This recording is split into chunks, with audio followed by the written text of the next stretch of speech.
Thank you, everybody, for attending, and thank you for giving me the one thing in the world that we have the least of, and that is our time.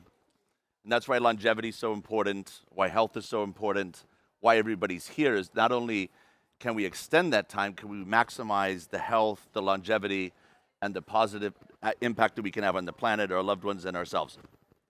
So we're going to talk about the liver, which is in traditional Chinese medicine and Korean medicine, it is known as the master organ or the general of the body.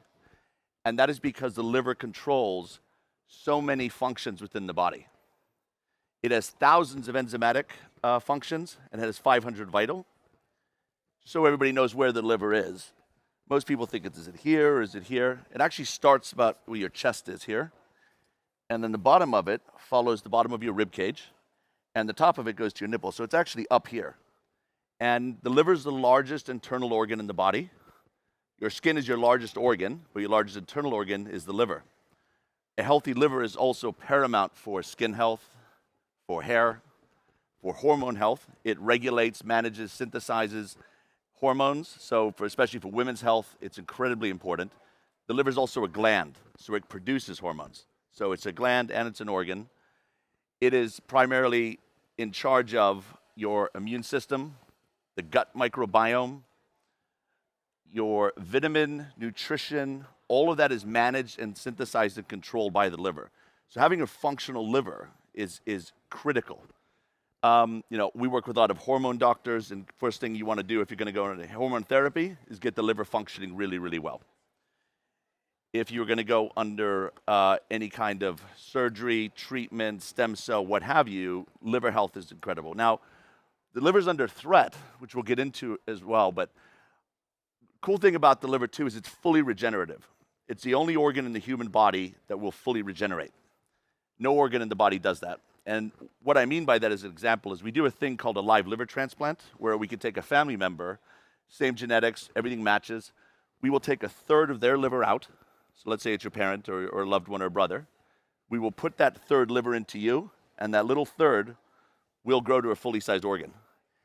And it's actually adaptable to where, let's say it was your father's liver who had a bigger liver than you did, your new liver will actually grow to the shape of your body. And the old liver will grow back as quick as a month. So you take a little third, create a whole new organ. No organ does that. And another fascinating thing about it is that everybody in this room, whether you're 80 years old or a 5-year-old child, the average age of your liver is only 3 years old. Oldest cells in your liver will only be 10 years old.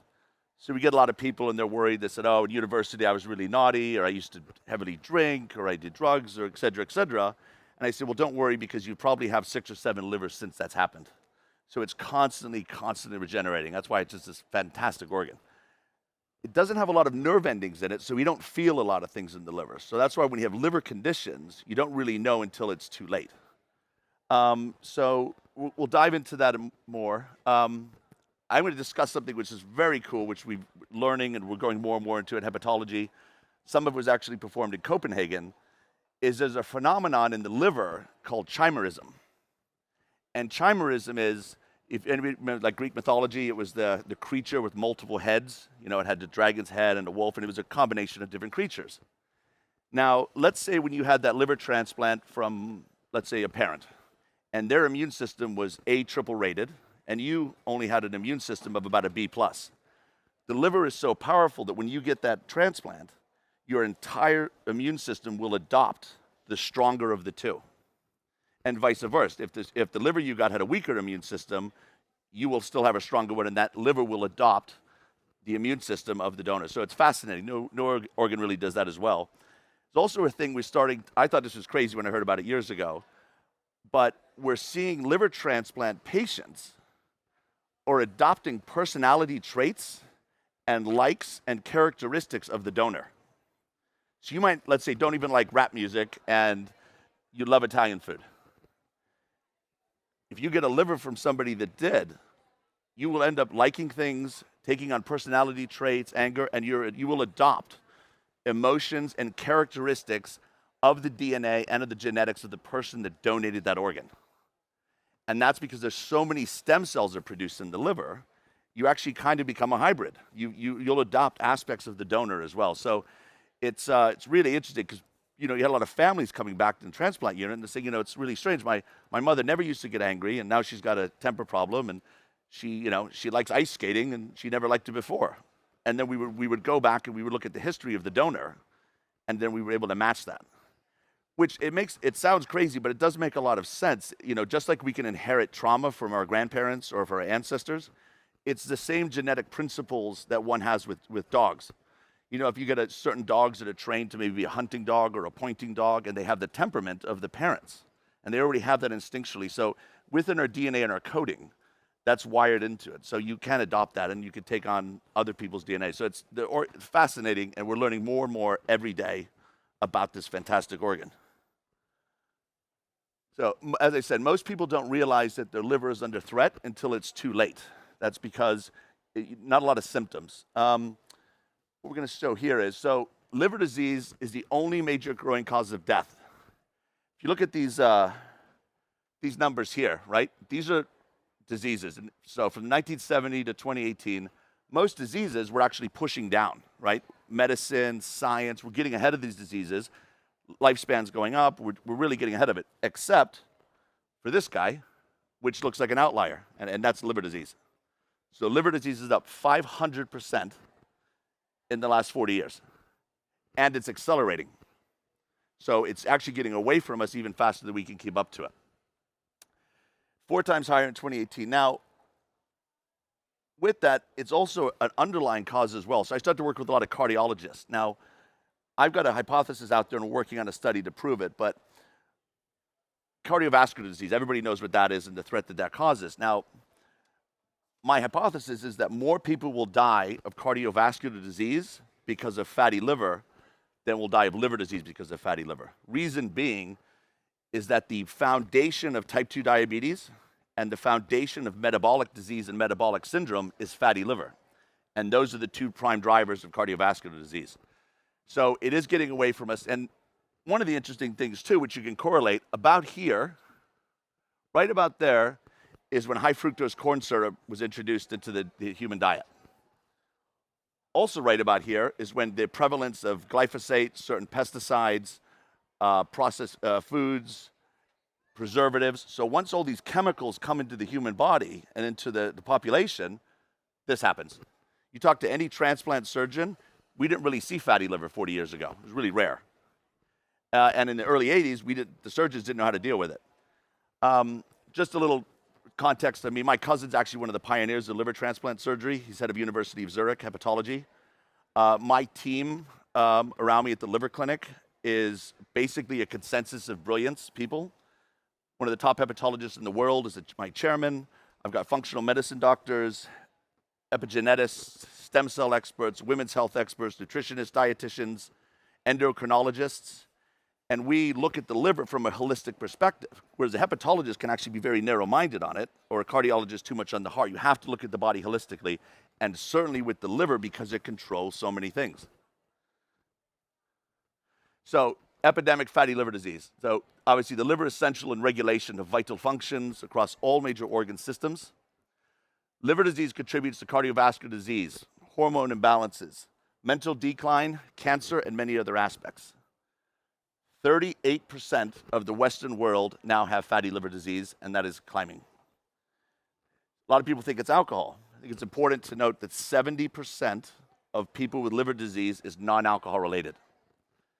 Everybody's familiar with cirrhosis. That's kind of the fatal disease that mostly alcoholics would get. And I was always brought up, and we were always brought up, that alcoholics got cirrhosis. And 30, 40 years ago, it was 6% of cirrhosis patients were non-drinkers. 94% drank alcohol. As of 2022, 51% of people with cirrhosis is non-alcohol related. So alcohol is not the big boogeyman. Whilst it is not good for the liver, there are positives to it, there's negatives to it, but it's processed foods, it's chemicals, it's overuse of pharmaceuticals. Paracetamol, or what you call in England, where I'm from, or Tylenol, I think it's acetaminophen's another name for it. 1 dose of that will cause as much damage to your liver as 6 pints of beer. The #1 cause of liver damage and liver disease in the world and liver failure is Tylenol. So we've been spouting that for a very long time. Also, which is interesting, is this is actually backed up by another Danish study. we were seeing fatty liver disease much higher in people that drank diet soda. So we would go and we'll go scan a whole family. Parents maybe drink wine, they eat meat, a little fatty, which is normal for that age group. But it's the teenagers that are pre-diabetic, have severe fatty liver disease, and the common denominator there is processed foods and diet soda and heavy vaccinations. That's what's driving it. And we were seeing more people are getting fatty liver disease. This is in our clinic, so we scan tens of thousands of people drinking diet soda. You say, that doesn't make sense. A regular Coke with sugar and fat versus a diet soda with no sugar, no fat, how does the fatty liver go? And the reason being is that the liver is also highly intelligent, and the liver will prioritize threats. The liver understands sugar, it understands fat, it understands protein, it does not understand aspartame and all these chemicals that we put into the body. So it looks that as a bigger threat, and it says, you know what, I'll store the sugar and fat and I'll deal with you later while I'm trying to identify and figure out what this chemical is. You know, it takes generations to be able to adapt to something. And the liver has not got there yet. And that's why these chemicals are doing that. Now, people thought I was crazy. New studies come out. I think it was Harvard and Denmark did a similar study. People that drink diet soda have a 38% higher chance of getting type 2 diabetes than drinking a full-fat Coke. And that's because of the chemicals. And it's overloading the liver. And that's basically what's happening. So 38% of people in the Western world, that's climbing. In the US, India, we think it's 50% already. There's epigenetic aspects to it and genetic predispositions. People of South Asian descent, all the way actually from, if you go all the way from Iran through Afghanistan, Pakistan, India, Sri Lanka, Bangladesh, they actually get fatty liver 2 to 3 times as fast as like a Caucasian or an African or an Oriental would. And that's because it's a genetic predisposition. And one of the reasons that we think that is through history and evolution, that particular population area would have times of low food or monsoons and times of drought where they weren't eating as much. So what happens is the liver said, okay, we need to start storing fat on it for the times of scarceness. And what it stores is it's called little like packets of energy, which are on your fat. So if I got up right now and walked out the room, your liver's actually burning the fuel that's giving you the energy to do that. And that population growth, especially when you take, like, let's say the Indian population or South Asian population in London, which we have a huge percentage of, and you put them on a steady caloric diet, type 2 diabetes and fatty liver accelerates because that epigenetic switch has not been shut off. 63% of men between 40 and 65 will have fatty liver disease. Interesting thing with fatty liver disease is it's disproportionate. 2/3 of the people are men, 1/3 are women. Similar to Alzheimer's disease is the opposite. 70% of people with Alzheimer's are women, 30% are men.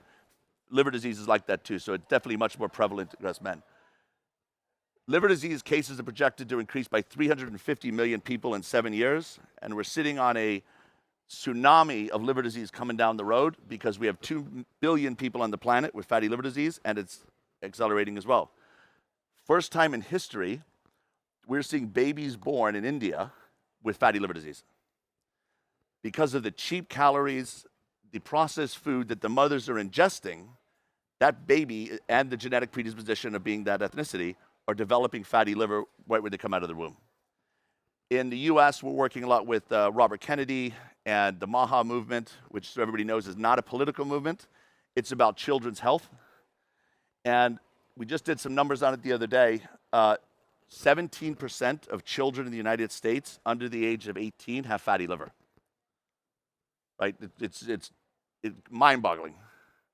So here's kind of a map with metabolic dysfunction associated. So here's where, when I got into this, was about here. Oh, a little typo there with the years. But we're here right now. So by 2050, it's expected to be 55.7% of the population. I think we could turn that around because we're starting to make big changes like we're doing in the US. We're banning food dyes. We're banning artificial sweeteners. We're trying to get out of these egregious contracts that the school system is in to buy packaged food, giving kids soda, Red Bull, all these things are driving it. So we're making big movements politically. People that are at the show, people that organize at the show, we're trying to do things to educate that. So you got to start with your food source on that as well. So 1 in 3 adult Americans have MAFLD. Now, if you're obese, 90% of people that are obese will have fatty liver disease. Half of the patients, though, with fatty liver are not obese. So if you're obese, you're going to have 90% chance of having fatty liver disease, but half the people in the world, especially in India, are not obese but have fatty liver. 55% of type 2 diabetics will have fatty liver disease. I think it's closer to 70, but that's the last data we have from the Journal of Hepatology. 70% of people with MAFLD will have high lipid levels. So for lipids, lipids are basically cholesterol and fats. So the liver is also in charge of processing, controlling, managing, synthesizing cholesterol. And cholesterol, arguably, I think, is one of the most important molecules in the body. It's also a firefighter for us. Sometimes someone have high cholesterol, it could be because maybe there's an inflammatory thing going on and it's your body trying to defend itself. And the common doctrine is let's just throw the patient on a statin, right? 2/3 of statins aren't even genetically appropriate for the person they're giving them to. So that's a whole other discussion on statins and cholesterol. But so fatty liver disease at 27% is the second most common indication for liver transplantation. So fatty liver is also leading to scarring. It's leading to NASH, which is severe scarring. And then it's leading to liver transplants. So here's an example of a normal liver, right? I always say largest organ in the human body. It's about the size of a small chihuahua. Good way to kind of think of it. You know, you gotta love your liver, have a relationship with it because it's constantly fighting for you. It's defending you, and we need to love it and take care of it. And understanding it, and I think associating it with something cute like a chihuahua is probably a funny way to do that.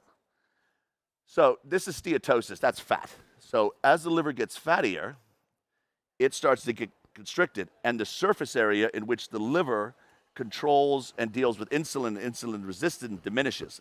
That's why you start to get more type 2 diabetes, because the fat, less surface area. Then you get inflammation. So if anybody's had a scan, you know that we're always looking for, we want you to have a soft, squishy liver. The squishier it is, the happier your chihuahua is.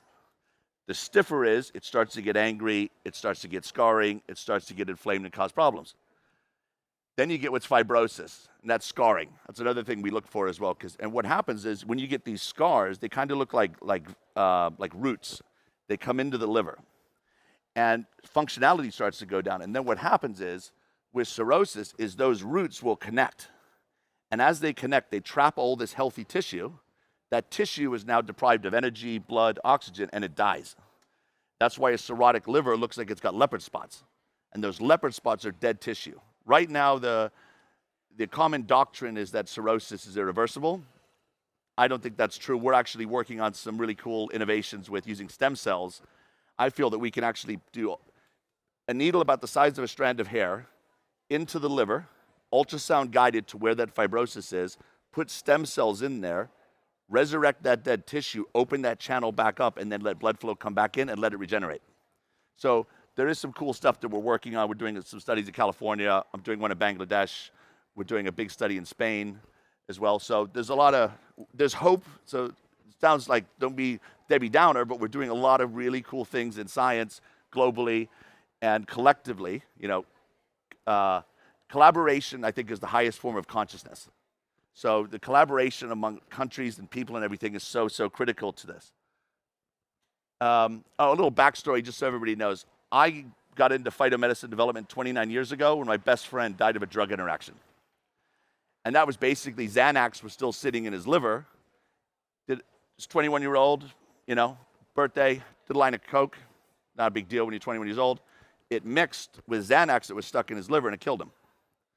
And then along the way, my mentor that helped me start my first company when I was 19 years old died of liver cancer. My godfather, Hemingway-esque figure, died of cirrhosis. So I've taken all those negative experiences, and true alchemy is turning like coal into gold. So I took that negativity and I've turned that into positivity. And today, we have people all the time that we're preventing liver disease, we're turning it around, we're teaching, we're educating, and now I save people from that. And a lot of other great people that help me and support me as well. So some of the things to look for, risk factors when you have fatty liver. These are risk factors from having a fatty liver. So metabolic syndrome and obesity, right? 70% of the fat that we consume is broken down by the liver. So if your liver's fatty, its ability to break fats down goes down. And then you get fattier, so you get caught in this cycle. You're gaining weight quicker, you can't get rid of it, your liver's getting fattier, and you're caught in this cycle. Polypharmacy, the use of drugs such as calcium channel blockers, anti-inflammatories, drugs, steroids, cancer drugs, right? That's driving a lot of it as well. Alcohol acts synergistically with obesity to increase mortality. It's important, if you do have a drink or you do have a Tylenol, so be it, Sometimes having a drink can de-stress you. And nothing's more damaging to the body than lack of sleep or stress. But if you're going to have a Tylenol or a drink, just don't do them at the same time, because 1 + 2 doesn't equal 1 + 1 doesn't equal 2, it equals 20. So that magnifies and it powers up the damage it's caused.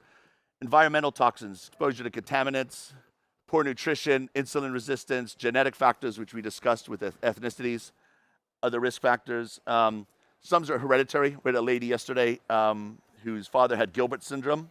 That's a hereditary liver condition. She was very concerned, almost crying. I gave her a liver. We're treating her for free. She's fine. She's really happy. She left here skipping out of the building.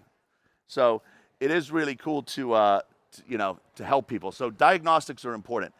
80% of people with fatty liver disease does not show up on bloods. A blood test is a kind of an antiquated way to look at from a liver perspective. And it's also, it's old data, right? It's a lagging indicator. If your liver panel is off, you've got a much bigger issue. And liver issues don't really show up until it's really bad. So we do blood tests to kind of counteract it. 2 minutes, okay. But what we started doing, MRIs are good, but they're expensive, they're claustrophobic, they're noisy, not really a pleasant experience, even if you watch the Netflix.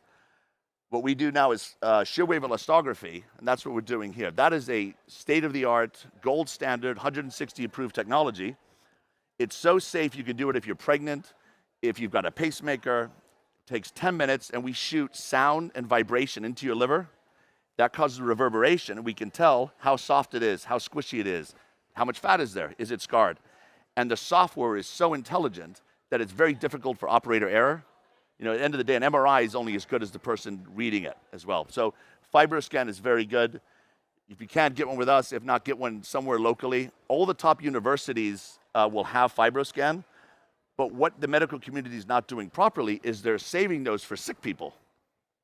I remember I was with the CEO and the inventor, and he said, "What's your protocol for your chronic illness?" I said, "I'm not going after chronically ill people." They're like, "You're not?" I go, "No, I'm going after the 90% of people that are still healthy and preventing them from getting ill." And preventative medicine is key. And there's a great saying, I think we all probably practice preventative medicine and root cause medicine, is, when did Noah build the ark? And everybody goes, "Oh, before the flood." Noah built the ark before the rain. And building the ark before the rain, before the flood, before catastrophe is how we need to look at our health. Healthy lifestyle. Movement is critical. One of the best things we can do after you eat, go walk around, jump around, get movement going. That's very critical because you don't want stagnation. And obviously healthy lifestyle. Give you an example. So the optimal diet to not have fatty liver, or if you have fatty liver disease, is low carb, high protein, high fat. So protein and fat is good for fatty liver. Carbs, sugars, starches, processed foods, dreadful. That's our product, de-liver-ance. Anybody wants to come by the booth to discuss it? We've got 18 years of R&D, spent close to $20 million on clinical studies and research. We're global. We go all over the world trying to educate. We also do a lot with chemo patients and cancer patients as well. As a rule of my business, if anybody is under active cancer therapy, we will treat you for free. So a lady yesterday is going in for chemo on Monday. She was absolutely terrified, just had her thyroid out, and she's like, "Can I take de-liver-ance if I'm going to get chemo?" I go, "Absolutely." I gave her a big box. I said, "I want you on 3 bottles a day. I'm going to build up your immune system. I'm going to build up your liver, and we're going to get you prepped so that the damage that chemo caused is mitigated, and then when you're done, we're going to rebuild your immune system." So it's one of the areas that we're very, very passionate about. I've got a little bit of time left. So with de-liver-ance, as I said, it helps maintain optimal liver function, gets rid of toxins, metabolism. We've been written up and bona fide by top publications, universities in the world. Here's an example too. So this is interesting. So that is a control. That is a normal liver. And the big one right there, that's blood vessels. That is called a Western standard diet. When we do a clinical study in hepatology, if we want to induce fatty liver disease, you put people on a Western standard diet. So the average diet that we consume in the Western world is what we do to cause fatty liver disease. That's why you're at 40%. Right here, this is a Western standard diet. That's all that fat. That's de-liver-ance and a Western standard diet. So even if you eat like crap and you take de-liver-ance, we're increasing blood flow and getting rid of the liver fat. The ultimate is to eat healthy, drink healthy, and go forward with that as well. So, Hippocrates and some of the Greeks, that was some of our great knowledge of wisdom and medicine. And, the most mighty hath created medicines out of the earth, and a wise man will not abhor them. Mother Earth gives us most of the things we need. You want natural infrared? Get up at sunrise. You want low inflammation? Go ground, right? Laughter, one of the best medicines in the world. I've got 2 seconds left, so thank you very much for listening. There's a toxic panel at 12:30. We're going to talk about toxicity and detox. I'm going to come into actually some of the aspects of toxicity, which is emotional, energetic, and vibrational, which is more damaging than actually the toxins we eat and ingest. So energetic toxicity is huge and very, very important. So thank you very much, everybody. Thank you.